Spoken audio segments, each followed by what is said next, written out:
And this is the collection of She Is King. She is King. And I said that she is king because even in Egypt, the pharaohs, there were men pharaohs and there were women pharaohs.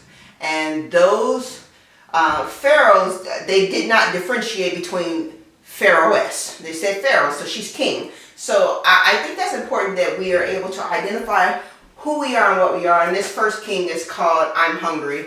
And if you've gone to an international event where you're waiting a long time to eat, and some of the weddings that I've gone to, they say the invitation says 6 o'clock, but clearly you don't get there at 6 o'clock. You get there a lot later and you come in and you make this grand entrance, but you're waiting and waiting and waiting to eat. And so this one is She Is Hungry. And every single image in the room has an official story or narrative or poem that goes along with them. And I think that's important to tell the history of each character here. These images are living and breathing with me, and we walk together, like literally. And my focus was on colorism. And the reason why I painted this image was because of colorism. And the image is called Yellow. And I based it off of my mom.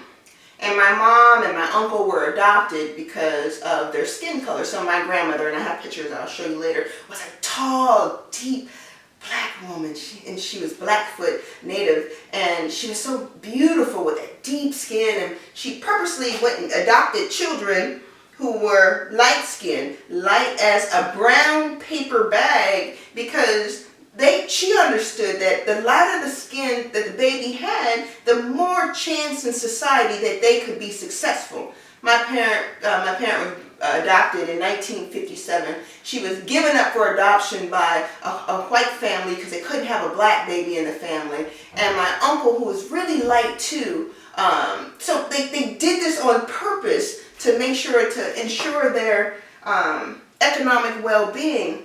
And in that yellow skin, you know, of them trying to protect her against the world, she was molested in the family, you know, oh, she's not blood, so it doesn't count. So though they tried to do one thing, they failed at the other part. And so that whole mindset of colorism gets in our way so much. Oh, she's red bone, she's beautiful, and it doesn't count.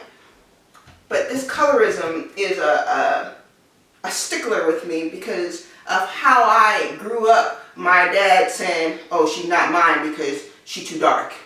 Or you stay out the sun because you don't want to get too black.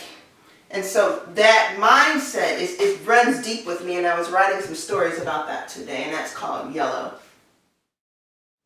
This next image is called Finding the Light.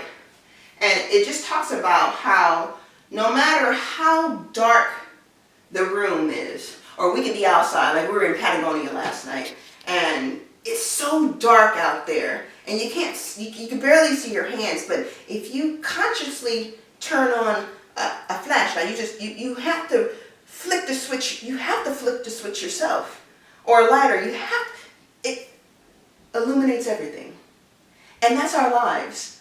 We can walk in the deepest and darkest places within our lives, but it's for us to consciously turn on the light, to find a peace in ourselves, a peace of mind, to find that hope and desire that we have if we just find the light. Just turn the switch on.